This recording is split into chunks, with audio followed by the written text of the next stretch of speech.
Bonjour, donc dans cette vidéo, je voulais voir avec vous un sujet qui, à mon avis, n'est pas correctement traité hein, dans l'immense majorité des articles hein, qu'on peut lire sur Internet et ailleurs, qui est celui des émotions et de la bourse. Bon, c'est un lieu commun de dire que les émotions conduisent à des décisions défavorables en bourse, soit qu'on vend en panique en situation de marché baissier, soit qu'on se met à acheter de façon irrationnelle une action qui est en phase de hausse parabolique, en fin de hausse parabolique et qui va se casser la figure plus tard. Donc effectivement, les émotions, si on se laisse dominer par ces émotions, on va souvent prendre de mauvaises décisions en bourse.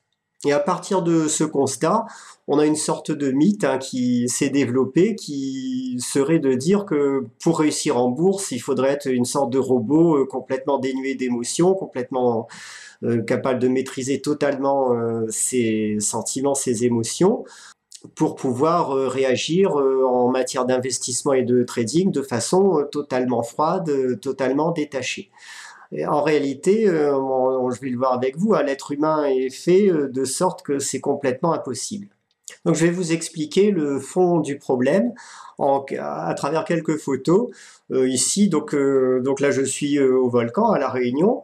Bon, c'est une situation qui semble être à risque fort, hein. Vous seriez à cet endroit, vous apprécieriez sans doute pas du tout d'être là. Vous diriez est-ce que la terre va s'ouvrir sous mes pieds? Qu'est-ce qui va m'arriver?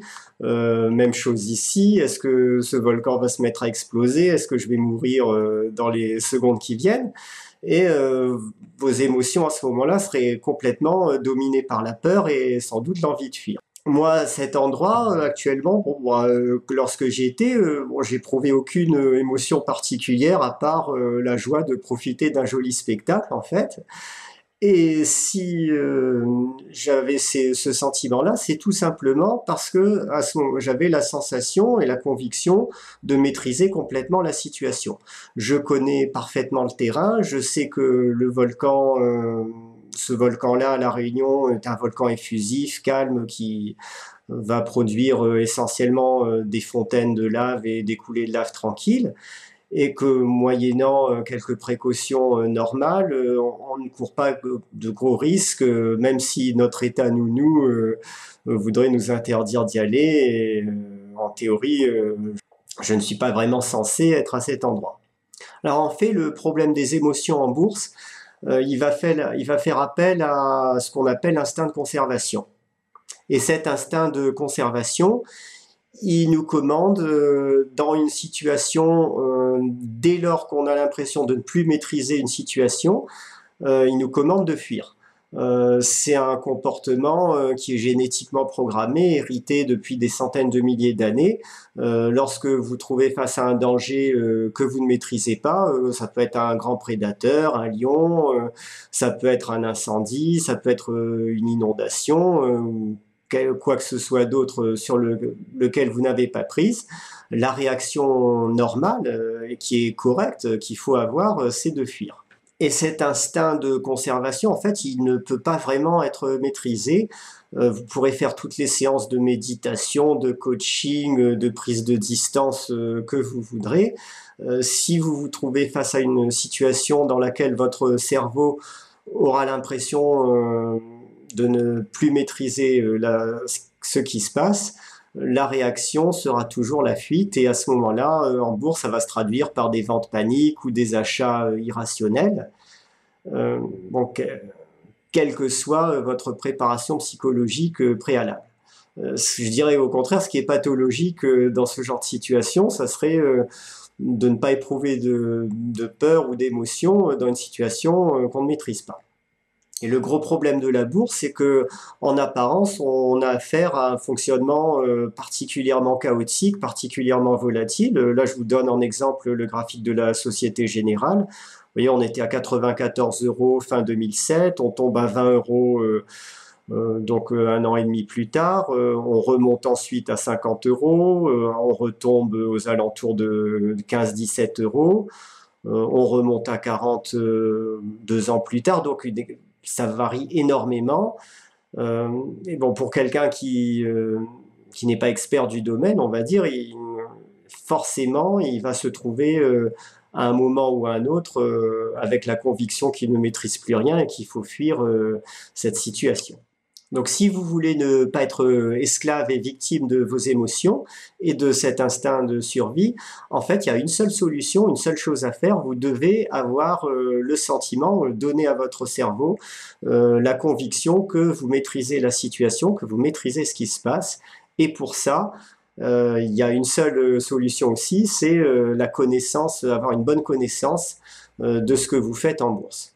Alors pour cela, si vous êtes dans une situation de trading, ça veut dire que vous devez avoir au préalable des méthodes de trading que vous allez appliquer, dont vous connaissez l'efficacité, vous saurez qu'elles réussissent par exemple dans 70% des cas, vous saurez à l'avance à quel niveau vous allez couper votre position si le marché vous donne tort. Et donc à ce moment-là, vous êtes dans un cadre où vous maîtrisez ce que vous faites et bon, vos émotions resteront tout à fait limitées. En matière d'investissement à long terme, en small caps, la façon la plus simple d'avoir la conviction de maîtriser le marché, c'est tout simplement d'acheter des valeurs qui sont sous-évaluées.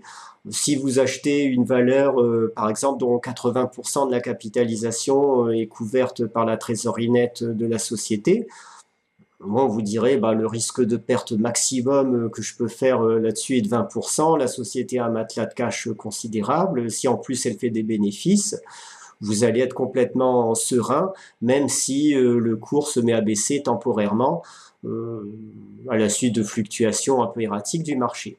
Et je pense que même si vous décidez de souscrire, de suivre les conseils de quelqu'un en matière d'investissement, que ce soit par exemple la lettre PEA que je fais ou les conseils de quelqu'un d'autre, il est toujours, à mon avis, c'est quand même vraiment important que vous ayez derrière une formation, des notions qui vous permettent une certaine prise de recul face à ces conseils, une certaine indépendance pour pouvoir juger par vous-même du bien fondé de ces conseils, parce que si vous suivez aveuglément quelqu'un sans comprendre ce qu'il y a derrière, hein, ce qui est à l'origine des choix de ce conseiller, à un moment, vous risquez d'avoir peur, vous risquez d'être victime de vos émotions parce que les choses ne se passeront pas comme vous l'attendez.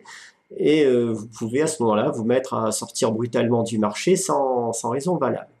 Donc vraiment, si vous voulez avoir une maîtrise de ce que vous faites en bourse, formez-vous, apprenez à évaluer avec précision la valeur de ce que vous achetez, apprenez à avoir des plans de trading qui sont bien construits dès le départ, et vous serez à tout moment, à ce moment-là, serein dans vos investissements pour les années à venir.